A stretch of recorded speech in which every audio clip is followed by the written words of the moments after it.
Thank you for joining me for today's webinar. I'm Eric Holtzclaw, Chief Strategist with Liger Partners, and today we're going to be talking about a topic that is difficult for many companies to figure out just because the world has become so much more complex.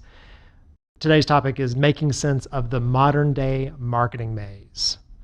Some of the key decisions that we're going to discuss as part of this webinar is your marketing approach current, strategic, and structured correctly to reach your customers and your goals? We're going to discuss where you should be focusing your efforts and your marketing dollars to make sure you're getting the best return on investment. And we want to make sure that your marketing organization is appropriately integrated with the rest of the company. Does it fit strategically into all of your initiatives, and is it something that is an umbrella organization to the rest of the work that you do? Our big idea is that the role of marketing within organizations has grown both in complexity and in importance. In order to meet your company's goals, you can't avoid marketing. To succeed, you must select the right marketing mix without falling into the trap of confusing a trend or a tactic with a strategy. And in most of the companies that we work with through Liger Partners, that's where we find them to begin with, is they'll tell us that they're doing something in marketing, but it may only be LinkedIn ads or they're sharing things across social, and that is not a comprehensive marketing approach. You must really think about marketing in a very different and strategic way. So to start off with, we have to start with what you may be trying to promote to other people. Often it's websites when we're working with an organization. It could be that you've built a product, you have an application or a service. Potentially you're opening up a new restaurant. Whatever it is that you're creating, it's an experience. It's something that you want that customer to buy from you or to participate in. And unless you're doing it correctly, you often build an experience that's like a billboard in the middle of the desert. So if you think about your website, once you stand that website up, if you don't have any traffic going by that website or coming to it, no one ever sees your message. If you establish an application and you put it in the App Store and no one downloads it, then again, it is a billboard in the desert. It's marketing's job to drive traffic to this billboard and to make sure that they understand what the message is and that they convert over to becoming a customer. In order to get started on this journey, we have to take a step back. The traditional customer journey was this jointed group of customers entering at the beginning of the path and sort of thinking about awareness, then moving to exploration, comparison, and purchase. This is a prior to 2008 idea of the way that customers would buy from your organization or your business. I think about it in the same way that you might walk into a store like a Home Depot or a Lowe's. You walk in through the front door after you've seen the sign out in the parking lot. You go down a certain aisle. You look at the products that are available that you're thinking of purchasing. You decide which one you're going to purchase, and then you pick it up and take it to the front and check out.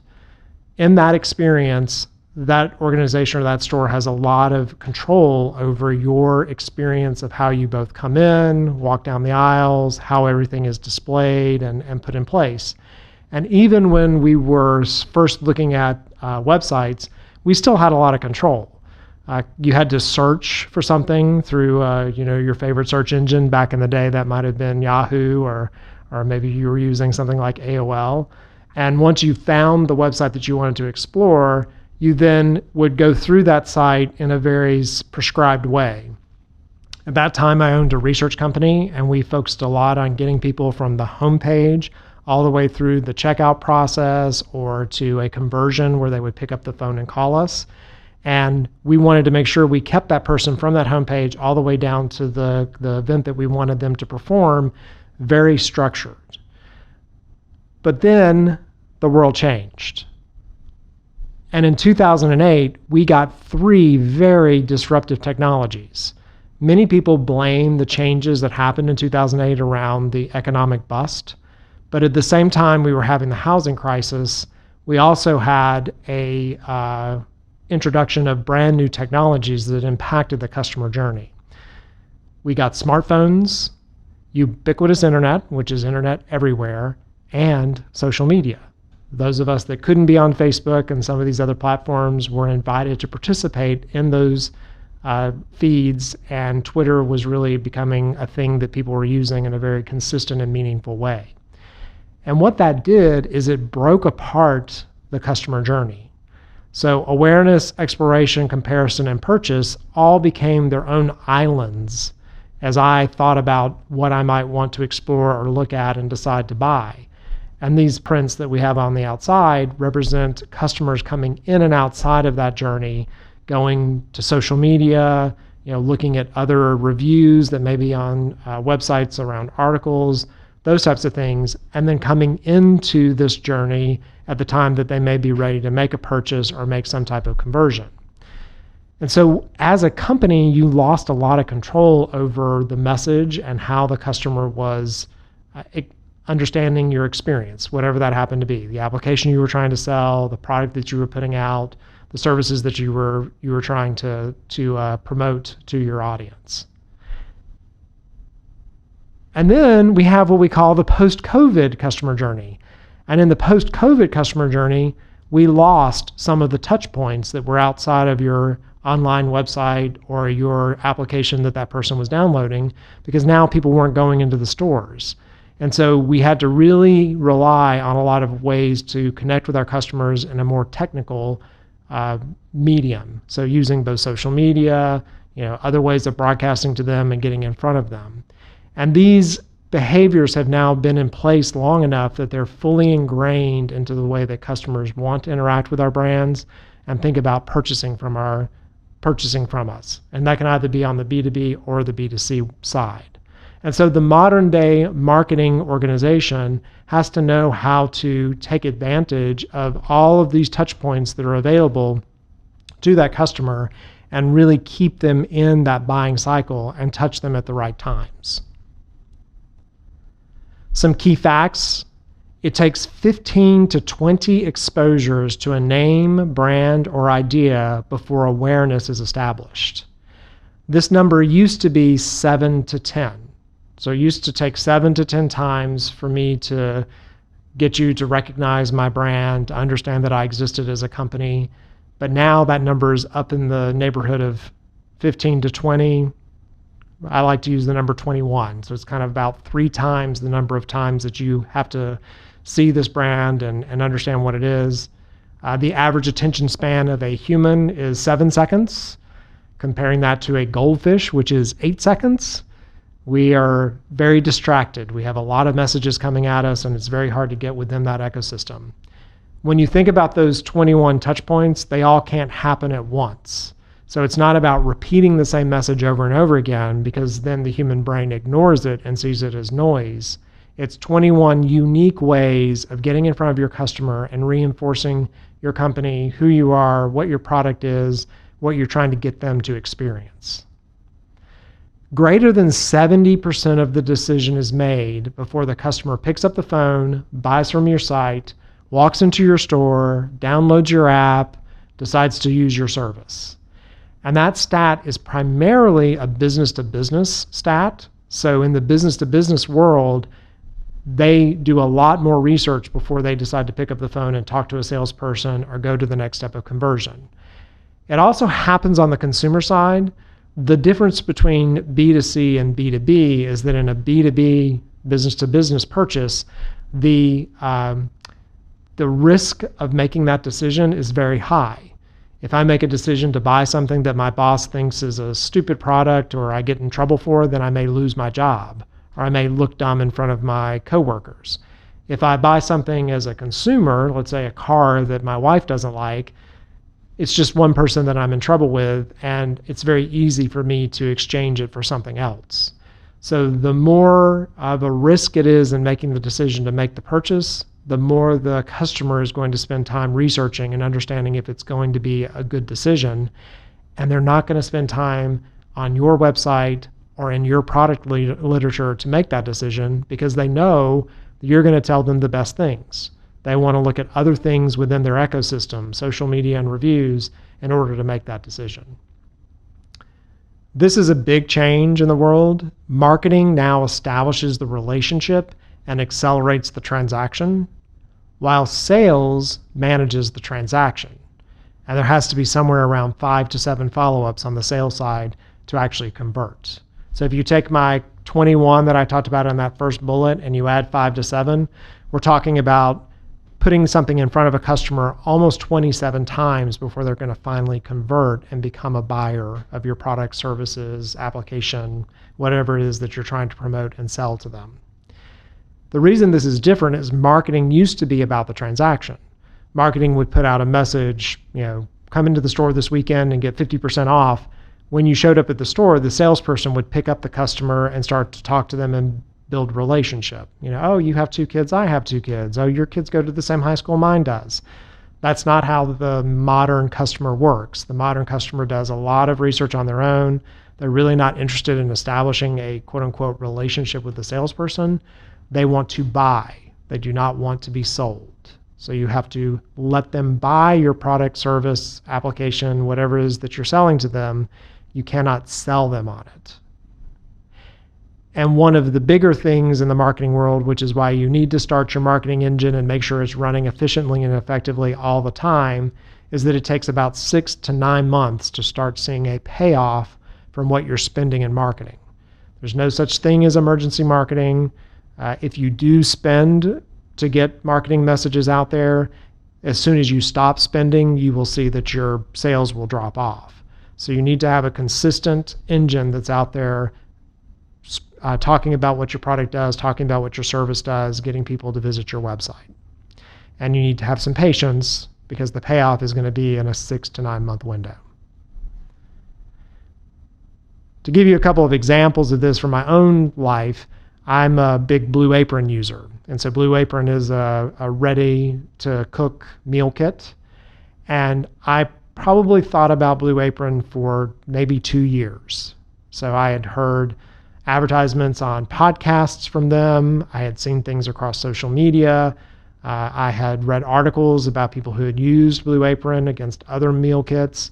And the day that I decided to buy from Blue Apron, I went directly to their website and I clicked the buy button and I purchased my first box. I didn't look at anything else on their website. Their website really had nothing to do with whether or not I was going to purchase from them. It's everything they did outside of their website that drove me to make that purchase. If they hadn't spent time in other parts of my ecosystem, I probably would have picked another provider because I had decided that meal kits was something that I wanted to try. And it didn't really matter much that their website, other than it being easy for me to find the buy button, had any other content on it. It just needed to get out of my way so I could make that purchase. I had decided to buy. They were not selling me. My favorite B2B example is Slack. Started hearing about Slack in articles. I saw people on social media talking about it. And I went to the App Store and downloaded Slack. Never even went to their site or looked at what the product did or how it worked. I just decided to download it and start using it. And Slack is, as my team will tell you, one of my favorite tools. It's a great way of doing kind of text messaging both internally between our employees and keeping everybody up to date on what needs to happen for different customers and within the company. And it's also the way that we communicate and stay in touch with our customers.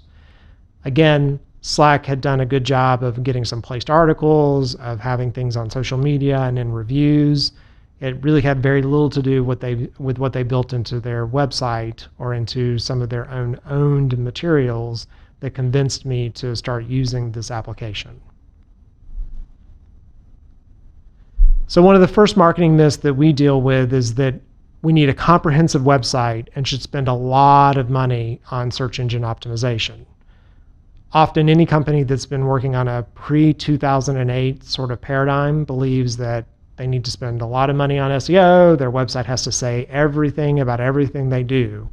When in fact, the truth is traditional search is not your customer's default behavior. They spend time in other parts of their ecosystem to develop awareness and inform their decisions.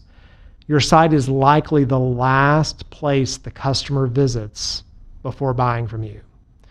They know that once they visit your website, that you're going to start showing them ads everywhere that they go, and you've raised your hand. So they know the trick. They know how it's all working now within the world, and they don't want to fall victim to that. They also know that your website is the place that you're going to do, kind of have the best language about what your company is, what your product does, how your application works. And so what you need to do with that website is you need to put it on a diet. You should take your very best content and get rid of everything else. So it's probably going to be 5 to 7 pages and talk about who your company is, when it was founded, what you offer, and then get rid of the rest of the content and put it into other parts of your ecosystem, which is what we'll talk about as we kind of look at the remaining slides within this presentation. In order to understand what you're going to put out and how that's going to be consumed, you need to understand who your ideal client is. And so if I ask you who is your ideal client, I want you to take a minute and think about how you would describe that ideal client. As you think about that ideal client, things that come to your mind are probably in the category of demographics. You may tell me that your ideal client has a certain amount of revenue, or that they have a certain level of income, that they're a certain age, that they prefer to go this place or that. All of that information is in the category of demographics. And while that's interesting and in a great way to sort of start the conversation, I would advise to you that your ideal client is probably way more complex than that. And if you think about the area of B2B versus B2C, I'm going to provide you with a couple of examples of how those clients might be different from what you're thinking when you start to think demographics. A B2B example that I have here, business to business, is that there are 4 types of business that we know that we're working with when we're thinking of promoting a product, a new way of doing something. If you look at my axis here, we have selection process for vendors of being independent versus dependent. And this reactive and proactive is willingness to adopt a new technology. And you could get rid of the word technology and just say new. So willingness to adopt something new. So I have 4 big buckets of companies that fall within these axes. To the right, I have my category 1. Those are all early adopters. They're very informed and they're very confident. These people like to try things out. So when you are promoting something to them, they want to be the first to try something. They like alpha testing and beta testing. They like being part of an exclusive group and being called exclusive. So the words you use for this group need to fall within that kind of vocabulary. Then you have your group 2, which is your extensive network, fast followers, and they desire a strategic partner. These are people who have really, during the kind of lockdown period, suffered because they're used to going to breakfasts and hanging out with other people. They take their decisions on moving something forward based on what they see other companies doing. They aren't going to be the first person to take a risk, but in the way that they talk about things, you would think they'd found something, but they probably learned about it from somebody in group 1. Big difference between group 2 and group 1 is group 1 doesn't go to networking events. Group 1 is they're very independent. They make their own decisions. They try something out. They're also very fickle. They will download something. If it doesn't work, they're going to get rid of it. But if they do download something and like it, they'll tell a friend of theirs that's in a group 2. That person goes to the next networking event and talks about it like they found it, and the rest of group 2 starts to use it. So when you're introducing products, if you try to introduce it into group 2, you may miss out on group 1 if you don't go to them first with something and then allow it to go to group 2. Then you have group 3. Group 3 is very reluctant to change. They want a turnkey solution and they trust a vendor. So they make changes and adopt new things kind of kicking and screaming. So it's when they have to do it. So the technology breaks down, it doesn't work anymore, then they'll go out and make the investment. A big difference between group 3 and group 2 is the way that they talk about the person they're purchasing products and services from. In group 3, they will call that person a vendor. In group 2, they say they want a partner. So if your customers typically say they're looking for a partner, they're typically in group 2. If they're looking for a vendor, they may be in group 3. And then our final group in the back, group 4, they maintain status quo, they're constrained by some situation, and they have external barriers to change. Government runs in this category because they go through an RFP process in order to buy anything. Franchises, they may be restricted by their franchise license or by some other restrictive covenants that prevents them from doing something new. So if you're going to sell into group 4, you know that it's a long sales cycle and you're going to approach it very differently than you would with group 1, 2, 3. And so knowing who your ideal customer is very important so that you're creating the right types of marketing to get them into your funnel and interested in what your product or service is. It's also interesting to see how much time they spend in each one of these categories. My group 1 goes directly from direction to application. So they find something that they want to try out. They don't look at anything else, download it and try it. If it doesn't work, they get rid of it. These groups spend more time in the comparison and evaluation part, and then they want to think about that application later. So having the content and making sure it's in the right part of the buying journey is really important to getting them to convert at the end of the day. If we think about the business to consumer side, there's also this same similar influence of different groups to different individuals. This is a study that we did on social media, and what we found is that there was a group of people who primarily interacted with each other and the world online, and there was a group that was primarily in person. You'll notice that there's some people like Trendy Taylor and Active Andy who sit on the border between the two. These are important people in the overall ecosystem because they will take something that is only being discussed in the in-person world and carry it online, or something that's online and carry it down to in-person.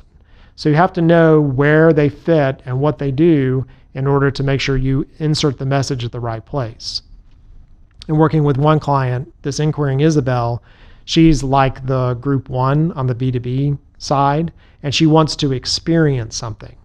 So she's not going to look at a gallery or pictures of an idea or concept. She actually wants to be the one that took those pictures. So if you're trying to get to inquiring Isabel, you have to give her the opportunity to experience your product or service. She will then share it with Curious Corey, get it to Trendy Taylor, who then takes it online, or over to Active Andy, who's going to take it down to Dedicated Dan and Basic Bill. So your introduction of your marketing message to the right person within the ecosystem is as important as the message itself. So now think about who your ideal client is. And instead of defining them by demographics, you want to answer questions like, where do they hang out? What does their day look like? Where do they get their information? What are their challenges and frustrations? What are their goals and priorities? Preferred form of communication? What are the phrases and language they use? The exact phrases and languages they use. For example, that vendor versus partner mentality on the B2B slide. What makes them happy and successful? What goals and motivations do they have personally? Do they want their boss's job? And by working with you, that's how they're going to get from one level to the next. And why do they buy from you? Why do they really buy from you? And it's often not because of your product or service, it's because of something around that, some other value that you're bringing to the table that makes them look good in front of their boss, that makes them feel good about themselves, or has some aspirational trait to it. That's what you have to get to build that right marketing message and create that visceral reaction that's really important in the marketing world. So I say all that, and what I want to tell you is that marketing isn't Mad Men. As much as we'd like it to be the big Don Draper message where he comes up with this big idea and then, promotes it out to everyone. Don is famously talks about the fact that he can only come up with one idea. And the world just isn't that way anymore. Once we got past 2008, it went from being like Mad Men to being like Breaking Bad. And in Breaking Bad, Walt made the best meth, and he made it over and over again based on a formula. So when you think about marketing, instead of thinking about the big idea and the big splashy advertising campaign, you need to start thinking about it more in the way of a process. How do I create something that's repeatable? How am I consistent? And turn that marketing from being a slot machine to being a vending machine. You want to make your marketing basically turn it into a machine. And this is based on the concept of building content. Content builds relationships. Relationships are built on trust, and trust drives revenue. So if I trust you, I will buy from you. If you educate your customers, they will buy from you. So take any of your telling content and turn it into teaching content. Mr. Rogers is the most famous person in using the concept of teaching people over telling them. How do I teach you about a topic in a way that you understand it and that you can embrace it versus telling you what to do or telling you how something works? And this works across the spectrum. I could own a tire store and I could tell you about all the tires that I sell, or I could teach you what the different tires are, how those tires work, why they may be important or not important to certain situations. And by the way, if I'm teaching you about the tires, I probably can sell you some tires. So take any of your telling content that you're putting out today and figure out a way to turn it into teaching content. It's also the way to take a website when we are thinking about putting it on a diet and reducing it down to your best brochure. The stuff that you take out of that website should be converted from telling content into teaching content. And so how do we do this? Every single business, every single product, every single thing that you're selling should be thought about like you would a magazine. So if I were creating a magazine about your company, about your product or service, what would be in that magazine? What would be the headlines on the front page and the pictures that would make someone pick up that magazine and decide they really wanted to read it? So to be successful in this world, you just need to think about your company in the same way a magazine publisher or a journalist would. In fact, some of the best marketers I've ever met had a journalism background of some sort. They'd worked in newspaper or in magazine, and they could come up with a headline and educational content that would teach you about what the business does. It's also why we're fascinated by shows like Dirty Jobs that shows you behind the scenes how companies work or how it's made, or any of these other shows. They're really mini commercials for what those businesses do, and they're teaching us something about that business. So in order to think like a magazine publisher, you need to know what kind of business you're in. Are you in a B2C business, which is really a transactional business, meaning that I'm going to purchase something from you once, likely never again, or maybe rarely, I'm not going to think a lot about it, there's not a high risk? Or are you B2B, meaning it's a relational business? In a relational business, I have to understand what you're doing at a very deep level, and you may need to teach me how to do something in a way that I'm not used to doing it in the past. So I don't really like B2B versus B2C as a definition. I want to know, do you sell a transactional product, kind of one-time purchase, never again? Or do you sell something and I'm going to be in relationship with your business over time? My approach from what kind of magazine I'm going to create is different for each one of these. A classic example of a transactional business is this Quizlet website. So Quizlet being something that would be used by a consumer and something that's sort of transactional in nature. You're signing up for it on a transactional basis. To consider this business and to consider it as a magazine, I need to come up with the content, and I need to have enough content that's going to stay in front of people on a consistent basis such that they're going to eventually convert to becoming a customer. So what I want to do is simply lay it out on a calendar with every month having its own topic, and that relating that topic back to my business and what my business does. So in this example, I would have different topics for different months.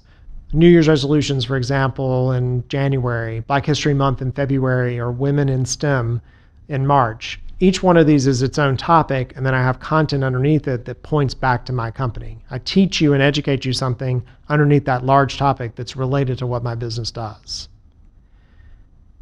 When you get to the B2B side and we look at this data cloud environment, this is more of a B2B brand. And in B2B, the nice thing is we're only business people 40 hours a week, or at least we're supposed to only be business people 40 hours a week, which means the amount of content I need to create is less than what I have to create on the B2C side. So instead of thinking about topics on a monthly basis, I'm going to think about them on a quarterly basis. So I'll take January, February, and March, and I'll create a pillar of content over those 3 months around a specific topic. For example, cloud solutions might be what I discuss in that first quarter, analyzing cloud data in my second quarter, moving into cybersecurity. So those become the broader ideas. So if you had a magazine, you might have, fall, spring, winter, summer. Those would be your broad topics, and underneath them, you're creating stories about your business that fall within those categories. And that gives you the guardrails you need to create the amount of content you need to convert that customer along the buyer journey. There are 4 types of content, which is nice because if you think about a month, most months have 4 weeks. Actually, they have 4.3 weeks, but who's counting? So 4 weeks. And within those 4 weeks, you have awareness content, education, use, and top of mind. So if I take one of my examples, let's say the cybersecurity example for the B2B, awareness, who are you or your company? So that first week, I'm going to write some type of educational content about how my company fits within the overall cybersecurity spectrum. What does cybersecurity mean? Why should I be worried about cybersecurity? And by the way, my company has solutions in that category.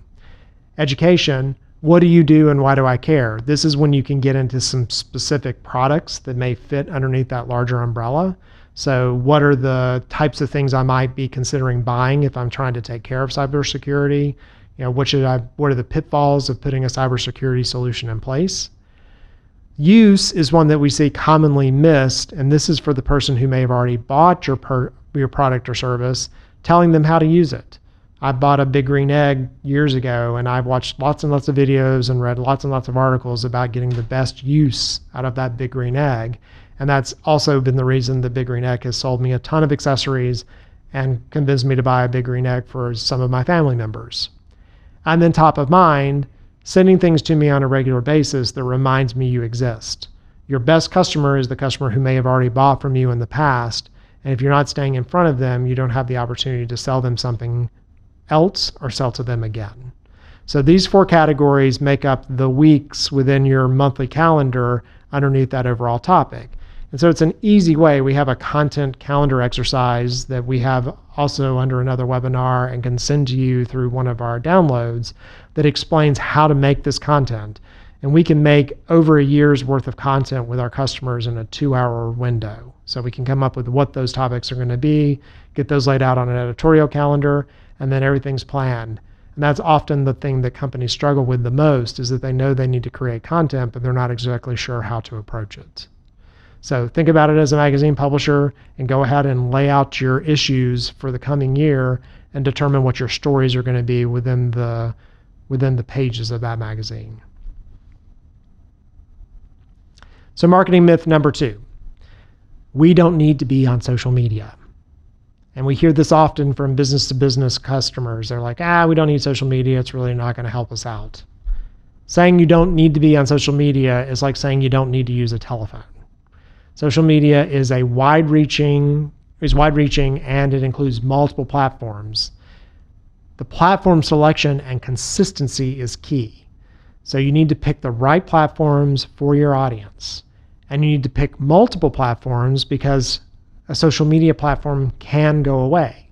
So if you invest all of your time and energy in a platform, remember there was a thing called MySpace one day, then that can go away. So by hedging your bets and putting your content out on multiple social media platforms, you both gain some awareness and you make sure that you're going to take advantage of what the potential next wave would be. Picking the platform and being consistent on that platform is the most important thing that you can do to ensure that you're staying in front of your audience and that you're not just disappearing. It's amazing when you stop sharing on social media, how you also stop seeing success with social media. So back to that experience that we talked about at the beginning. It's typically a website that you've built. Maybe it's a product that you're trying to promote or a service, and it's this billboard in the desert. So if you have a billboard in the desert, how do you make sure that you're building something that people want to experience and that you're driving the right traffic to it? Well, the first thing you have to do is make sure that this billboard you've created, this experience, has all the right components. It has to have a good brand experience. Your customer has to feel good about the brand and the product. They have to believe in it. It has to look right. It has to feel like you can navigate it. It has to have the right type of appeal. They have to have the look and feel. The expectations, is this a brand that is, that I can trust? It needs to be usable. So I know how to navigate. I know how to sign in and use the features and functions. And then I also need to feel like this product is actually useful. So these 4 components are things that we as a marketing organization expect already exist. Because if we have the best marketing and we drive them to whatever experience you've created, website, product, application, and these 4 pillars are not taken care of, that's when you see conversion that it doesn't work, where someone goes to a website and then for some reason they drop off. So these need to be addressed and need to be kind of part and parcel to whatever experience that you've created. Once you have that down and working, the next thing you want to do is layer that experience with content. So take all of the things that are related to that experience and put it on this outer ring of content, all that educational content about, awareness, what it does for me, how I should use it. Once you have content working, then you need to add social media or SEO. And the reason that I have social media and SEO on this same ring is for some companies, social media is more important because you need to do interruption advertising and you need to show up in somebody's ecosystem. SEO is if it's something that I'm going to search for. And so looking at who you are as a company, what you sell, what your products and services are, we can make the decision as to how much money and how much time we want to invest on that outer ring. Most companies have bought into the fact they need to do a lot in the SEO world where it may be too competitive for them to make a difference, and or it may not be the way that their customer is really finding them and deciding to buy their product or service. So these are the big 3. Making sure you have a good experience that's something somebody wants to buy, because no matter how much marketing we put in place, if they don't want to buy it and they don't understand how to use it, they never will. Layer that with content and then add social media and SEO. If you do any one of these and you don't have all 3 together, your ecosystem will not work correctly. So we've seen companies where they spend a lot of time on social media, but they have no content. So there's nothing sticky that causes the person to stay within the ecosystem, and or their website might be bad. And so they get a really large bounce rate. So that's not useful. Even though you're driving some traffic, it's not traffic that's sticking. And you can spend too much time building the perfect experience, but not putting any content, social media, and SEO around it for people to find it. So these are the first 3 things we look at and think about when we're talking to a company and developing the right marketing ecosystem and the most important marketing priorities. From there, you have to pick the next layer of technology that you're going to add to your ecosystem. And the reason that this is an incredibly difficult thing to do is that as of 2019, there were over 7,000 technologies in the MarTech stack. And so picking which one is the right one is a very difficult thing to do. It's like going into Home Depot and needing to know what the right tool is on that renovation. But it's appropriate because within marketing, there's a narrow focus of what you're trying to accomplish with any given tool. So being able to tap into an expert and talk to them about what that tool is and how it works is really important to adding the next step to this ecosystem. And the idea of investing in one tool that's going to do everything for you is very unlikely. That's where we see companies spending way too much money because they've bought everything one platform can provide to them, but that platform's only good at 2 or 3 things, and it would have been more cost effective to go and buy something from another vendor. My example is that if I have just a flathead screwdriver and I try to renovate my entire basement with that flathead screwdriver, it's not going to be a very good renovation. There's a reason that there are all these tools at Home Depot and each one of them does its own specific thing. And I need to buy those or rent them based on what I'm thinking I'm going to do within that project. Similar kind of choice when you're thinking about your marketing technology. It's not going to be one solution. It's going to be cobbling together the right technology that talks to each other and accomplishes the goal that you're trying to accomplish within your business. Once some of those selections are made, then you're going to start to add what we call a lead magnet or a landing page. And so lead magnets and landing pages are very powerful because we can drive social media traffic and advertising specifically to those pages, and that person has raised their hand for that specific product or service. If we drop them just to your homepage, they still have to figure out how to navigate to the thing that they were looking for. But a lead magnet allows us to organize the content in ways that is answering your customers' questions. Once they get on that lead magnet, you want to give them something that they can download, maybe a calculator that they can use, and a reason to give you their email address because that is a type of payment. So if they tell you their name and email address, they have quote unquote paid you for something, and it needs to be something of value. And you need to make sure you're asking for as little as possible on those lead magnets. So if you've got a bunch of fields you're getting them to fill out, the more fields that you add, the likelihood that they're going to fill them out goes down by 20% with each new field. So once they've completed the lead magnet, you set up some type of a drip campaign, and that's emails coming back to them reminding that they got that download. Let's say they downloaded a PDF on, how to use your product.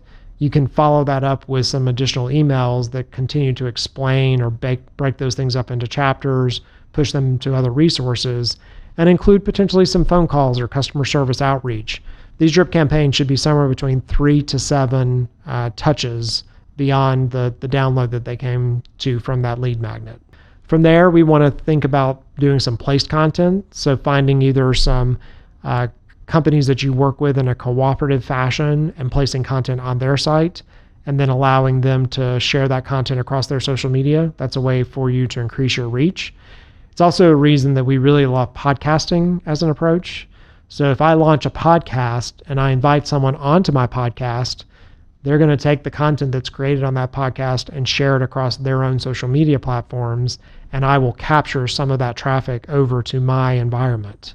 So we want to take advantage as much as possible of the ecosystems that other companies are building and create ways of leveraging some of our potential competitors and or partners such that we can all benefit from the marketing activities that we have in play.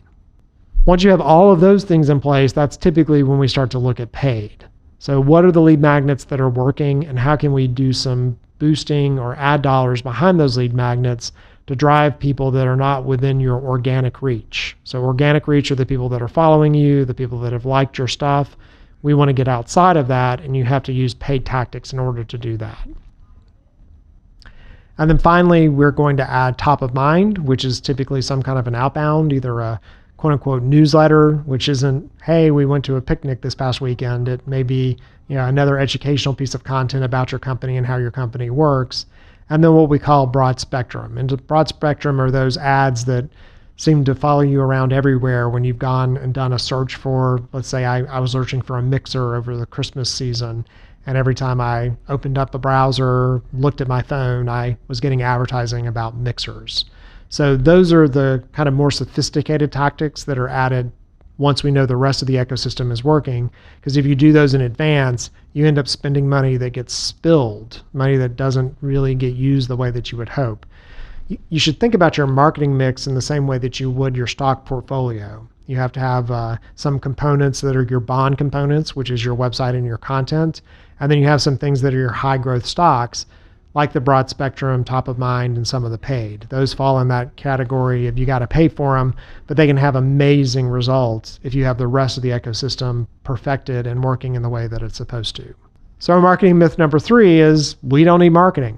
I can't tell you the number of companies I've talked to that think that they can survive without having marketing. And marketing is such a crucial part of every type of organization. It drives awareness, it accelerates conversion, it attracts your employees. So your employees are going to come to work for your company based on your marketing, and supports your overall goals. It should be tied to your strategy and company goals, and you need to be wary of vanity metrics. So marketing is not about the number of people that have visited your website. It is not about the number of followers you have. Marketing is about how you're identifying your brand to the market, how you show up when your customers are looking for you or employees considering to come to work for you. And it's important not only to attracting customers and bringing them into your funnel, but keeping them over the long term and making sure that even your customer service department knows how what they do is tied into the overall marketing strategy. So in this question, I want to ask you where you think you lose clients. So what steps in your process do you lose clients? And the reason I bring that up is that often when you hear organizations talk about marketing, they talk about sales and marketing all as one group. So they'll say, oh yeah, we've got a sales and marketing department. Sales and marketing are two totally different disciplines. They think about the world in a very different way, and they use different language. And because they're lumped together, it seems that they would work well together, but often they don't. And this gap that's here between sales and marketing is a purposeful gap. That's often where your customers fall. Marketing says, oh, we're generating a bunch of leads, but sales isn't doing anything with it. Or sales says, oh, they're just sending us crappy leads, and that's why we can't close anything. These two groups have to work very closely together in order to be effective. Marketing needs to create assets that support the sales efforts, and sales needs to inform marketing of what's working, what's not, what messages need to be out there, who they're going after, so that they can support those things. So although marketing, in my opinion, needs to be part of your organization all the way across, if your marketing and sales teams are working in silos and they're not talking to each other and they're not sharing assets and they're not collaborating about what the strategy is going to be, then you're going to be wasting money on both sides of the equation. So you've really got to get those groups to help each other out and to see each other as partners in ultimately reaching your company's goals. A good way to do that is to work with them to understand where are the key steps of conversion along this customer journey. So remember my broken apart customer journey at the beginning? There are certain things within this customer journey that when a customer does that thing, downloads a PDF, makes a phone call, reaches out across a landing page, that you know that that customer is more likely to buy or needs to receive additional information or be supported.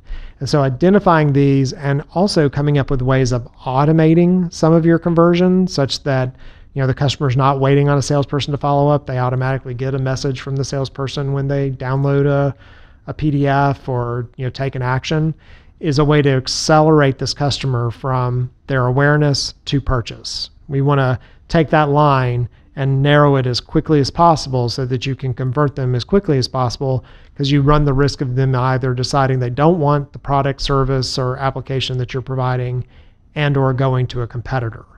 So the faster you can make both sales and marketing work together to get that customer across the journey and convert, and when I say convert, I mean move them from one stage to the other, not move them from awareness to purchase, is going to be key to you being successful as the marketing engine is being run and you're addressing the complexity of dealing with customers on the other side.